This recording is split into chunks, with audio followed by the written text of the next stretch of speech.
Est-ce que vous pensez qu'en école d'art, on peut envisager de rendre un mémoire sous forme plastique et pas foncièrement sous forme écrite? Je vais commencer par évoquer deux expériences brièvement pour vous dire qui me permettent à moi d'orienter un peu la question. Première expérience, un jury de DNSEP l'année dernière, non, pas l'année dernière, l'année précédente, à Mulhouse, invité par Pierre Mercier, que vous avez interrogé, euh, se posait dans l'école de Strasbourg-Mulhouse le même type de questions que vous posez aujourd'hui, à savoir, est-ce que le mémoire, tel qu'il est exigé désormais, prescrit un format normalisé? Si j'en juge par les travaux qui étaient présentés par les étudiants à cette occasion, évidemment non. C'est-à-dire que les formats étaient extrêmement différents, l'usage des supports était variable, l'expression donnée par l'étudiant à son travail, la forme qu'il donnait aux propos tenus au sujet de ce travail, tout cela était extrêmement variable d'un individu à l'autre. Bon. Il reste que le mémoire était présenté en tant que tel. Euh, si je me souviens bien, il était présenté et discuté avant la présentation des pièces, hein, dans un jury euh, que Pierre avait souhaité unitaire, en ce sens qu'il n'y avait pas une soutenance du mémoire avec un président du jury du mémoire, puis une soutenance des pièces avec un autre président. Voilà, il m'avait confié les deux, et ça permettait de créer une discussion avec l'étudiant qui portait à la fois, simultanément, sur le travail artistique et sur les formes de justification que l'étudiant avait choisi de donner à l'occasion du mémoire. Hein. Donc, je pense que le mémoire a vocation, dans une école d'art, à instituer un rapport intelligent avec la production artistique elle-même. Il y a eu des mémoires qui étaient présentés comme des livrets, il y a des mémoires qui étaient présentés comme des cahiers, il y a eu des mémoires qui étaient présentés sous la forme de coffrets, avec des objets imprimés. Il y a eu un mémoire qui m'avait beaucoup intéressé, qui était une sorte de bande dessinée écrite à la main, hein, sans dactylographie aucune.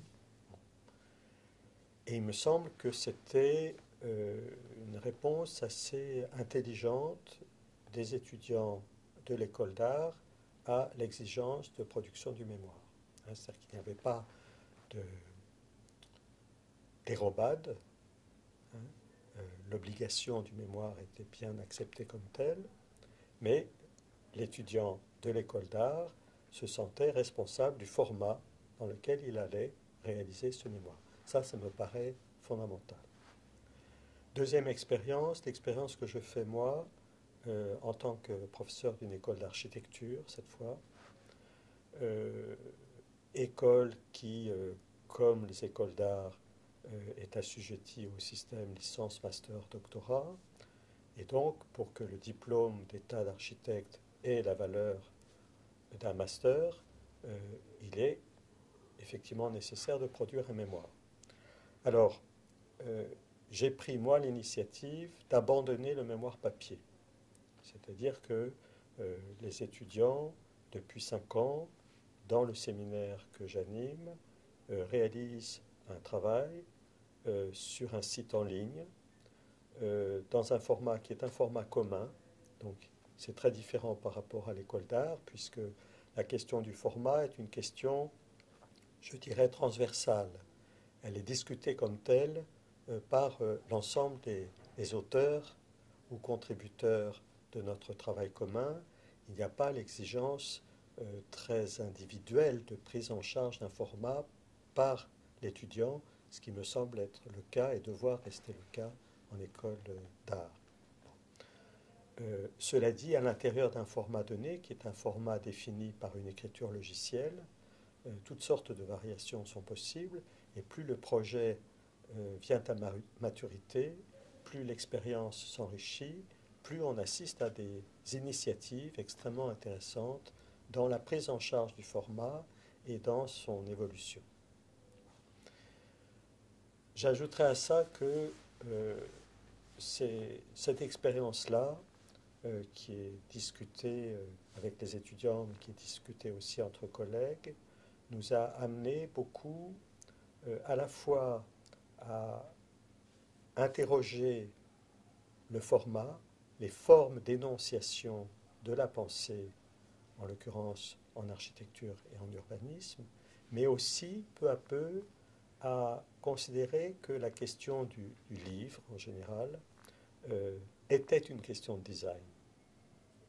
C'est-à-dire qu'il ne s'agit pas simplement de faire entrer une production intellectuelle, artistique ou architecturale dans un format donné, il s'agit de comprendre que la production textuelle relève nécessairement d'une interrogation sur les formats et sur les designs de ce format.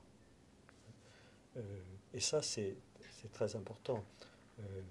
Je travaille avec un jeune chercheur qui s'intéresse à l'évolution des bibliothèques, au rôle de l'architecture, qui avait tendance à se placer dans l'hypothèse souvent évoquée d'une disparition du livre.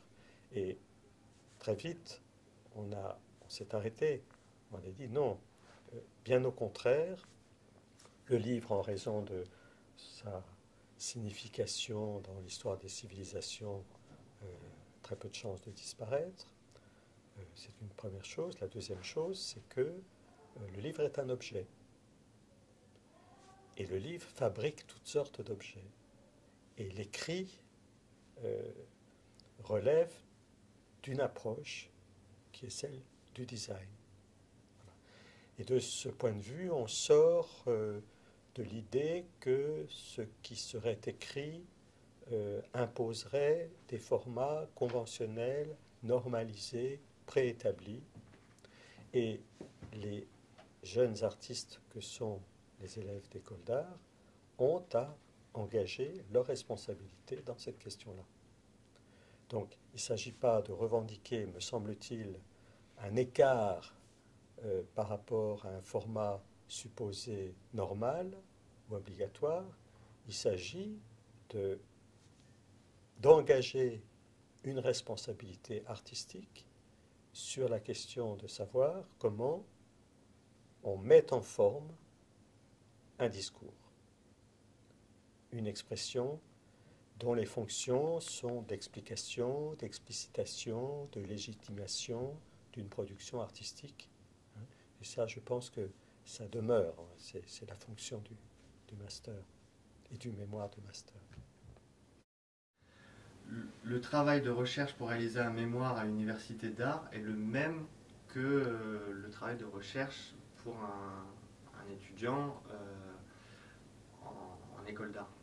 Pas foncièrement sur le format, mais sur vraiment, le travail de recherche pur.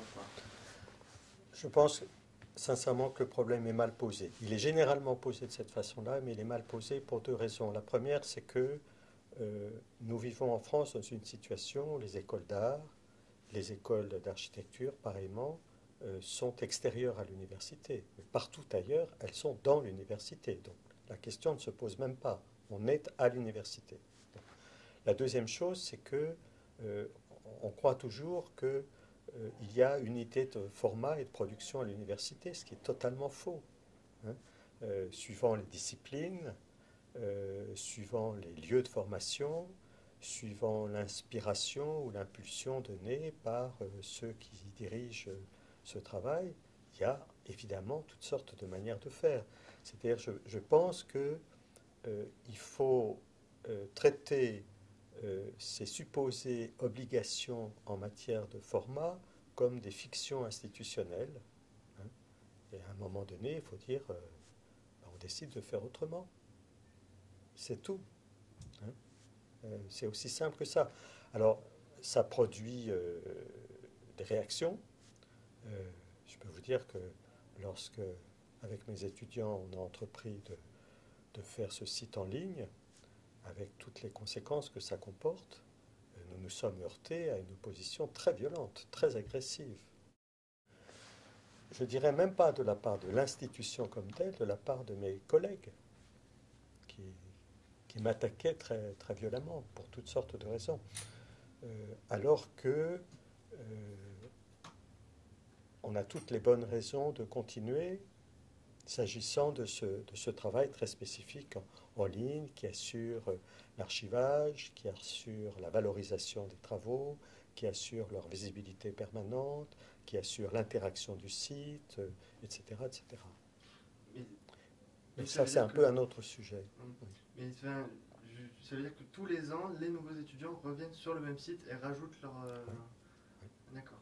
Pour vous donner une idée, là, on finit la 5e session, donc on a maintenant 250 mémoires, et si je fais une estimation, une évaluation du volume de texte produit, parce que justement pour défendre la production de mes étudiants vis-à-vis de mes collègues, je faisais une quantification précise des textes produits pour pouvoir faire une statistique, pour pouvoir comparer, et moyennant les quelques clés de calcul que j'ai appliquées, on doit avoir quelque chose comme 7500 pages hors document.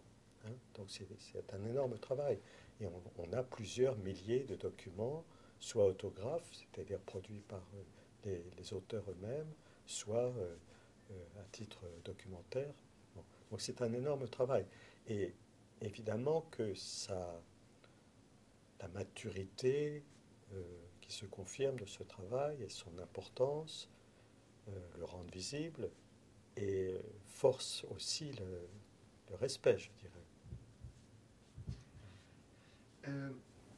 Je vais revenir sur un point qui a été évoqué concernant la soutenance du mémoire. Très simple. Ma question est très simple, c'est est-ce que vous pensez qu'il est plus judicieux de faire passer la soutenance et la soutenance du mémoire et le diplôme en même temps à la suite, ou est-ce qu'il est plus judicieux de faire une soutenance séparée de la partie vraiment plastique du diplôme pour Alors là encore, je ferai un détour par l'expérience que j'ai des écoles d'architecture. En archi, le master le mémoire de master est validé comme n'importe quel autre module d'enseignement. Et lorsque l'ensemble des modules dus pour avoir le droit de présenter le diplôme, lorsque l'ensemble est validé, on soutient le diplôme. Et pour le diplôme, l'étudiant défend un projet d'architecture, qui est son projet de fin d'études, et qui est en principe accompagné d'un mémoire spécifique préparé pour la soutenance du diplôme. Bon. Il y a une autre possibilité qui est offerte lorsque un étudiant souhaite passer un master dit mention recherche. Dans ce cas-là, les textes prévoient qu'il y a en effet une double soutenance et du mémoire et du projet lui-même.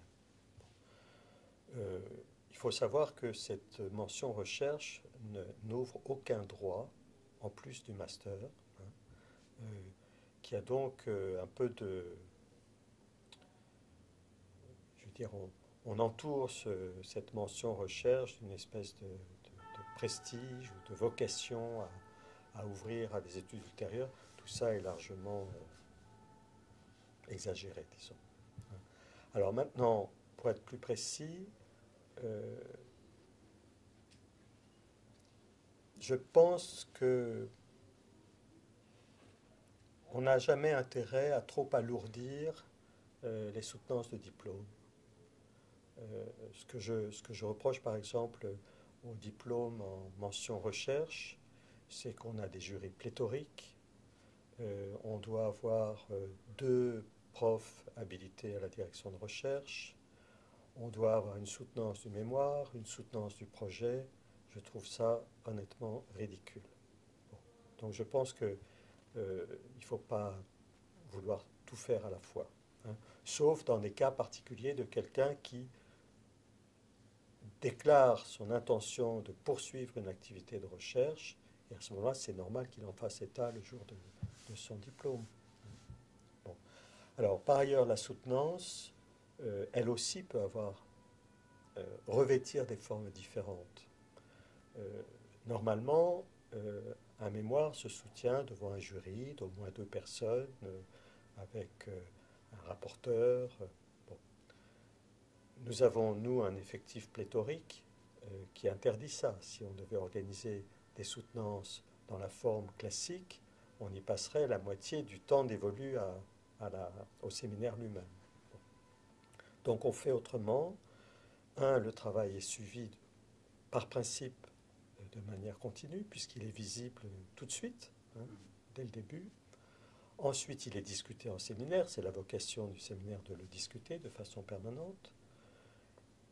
Troisièmement, pour qu'il y ait une sorte de conclusion de ce travail, nous organisons en fin de session une présentation des travaux et les étudiants présentent très brièvement leur travail, 10 minutes maximum. 10 minutes avec projection à l'écran des pages réalisées. Et non seulement l'étudiant présente en 10 minutes, mais c'est moi qui garde la main sur le site pour que l'étudiant soit entièrement concentré sur cet acte de présentation, et puis on ouvre les documents au fur et à mesure. Et puis, nous nous engageons, nous les profs, à offrir aux étudiants au moins 2 lectures de chacun des mémoires, et cette lecture est restituée par un ensemble d'annotations dont nous faisons un document qui est communiqué à tous les auteurs de ces mémoires. Voilà. Et donc il y a une espèce de mémoire du travail dans sa dimension à la fois individuelle et collective. Pour un étudiant plasticien, de lui dire tu fais un mémoire mais ne parle pas de ton travail, ou du moins n'en parle pas directement.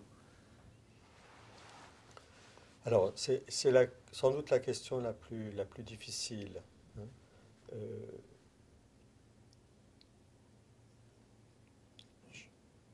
Moi, j'ai un site, mais les étudiants en architecture sont très différents des étudiants en art.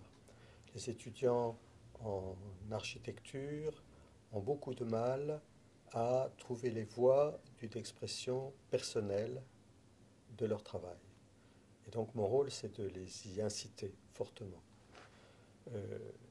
Cette expression personnelle en art, elle est de principe. Toute l'école d'art sollicite de la part de l'étudiant une extrême concentration pour trouver en lui les motifs qui animent son travail. Et si ces motifs ne sont pas là, le travail ne vaudra rien. Bon. Alors, par ailleurs, et c'est, je crois, l'esprit de l'école d'art, il faut au moment du diplôme que l'étudiant soit capable de s'expliquer au sujet de son travail en donnant à ce travail, en faisant accéder ce travail à la dimension critique qu'il mérite et qui l'inscrit dans un dialogue entre l'artiste et puis ceux qui voient, qui regardent ce travail, qui le visitent, qui le fréquentent. Alors évidemment, la difficulté est énorme parce que c'est comme si on vous invitait à être vous-même le critique de votre propre travail. Je ne suis pas tout à fait sûr que ce soit juste.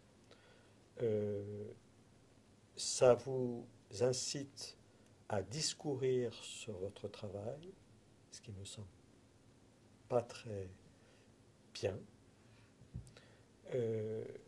Ça vous invite à consolider, je dirais, le narcissisme congénital de l'artiste par rapport à ce qu'il fait, ce qui ne me semble pas bon non plus. Voilà. Alors, je dirais rechercher des formes de distanciation vis-à-vis de son propre travail, ça me paraît assez sain. Mais là encore, il faut inventer la bonne forme pour cette distance-là.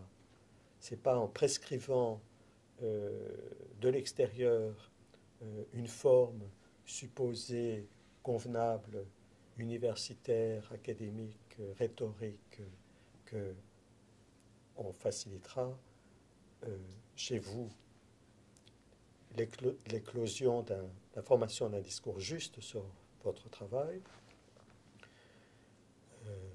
Voilà, donc je pense que cette question est très délicate. La distance, ça veut dire quoi? La distance, c'est essayer de mettre le travail artistique qui est le vôtre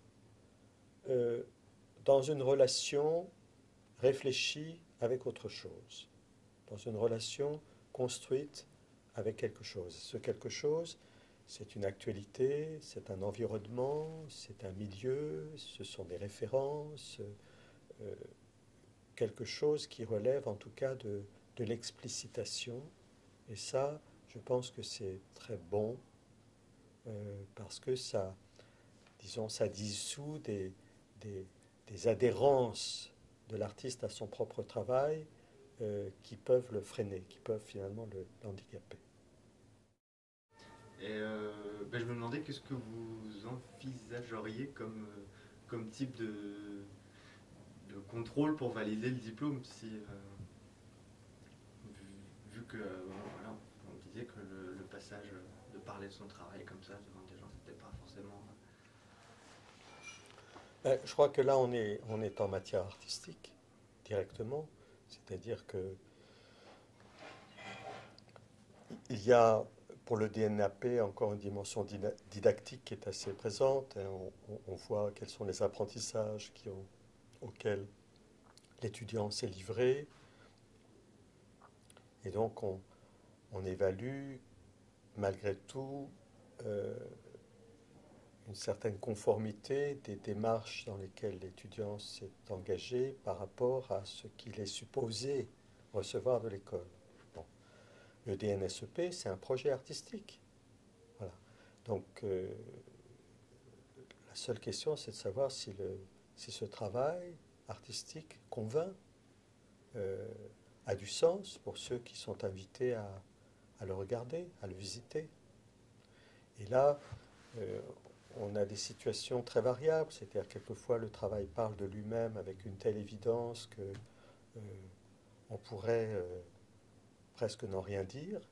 Et je me souviens de situations de ce genre ici à Dunkerque. Vous voyez, le jury traversait les salles où était présenté le travail et se retirait sans mot dire. Voilà, parce que l'évidence était là. Bon. Alors c'est un cas limite. Hein. Et puis l'entretien du jury avec l'artiste, le jeune artiste, est un entretien qui est destiné à obtenir, je dirais, une bonne intelligence du travail, de la démarche, de ses résultats. Et là, on est en droit d'être extrêmement exigeant. Voilà. Mais tous les jurys auxquels j'ai été invité à participer, ou ceux que j'ai pu observer de l'extérieur, ce sont des jurys où il est question d'art et où il est question du rapport d'un jeune auteur, d'un jeune artiste à l'art. Le sien, mais autour du sien, ce qui l'environne. Je vous remercie d'avoir répondu Merci à vous ces quelques de questions. votre confiance.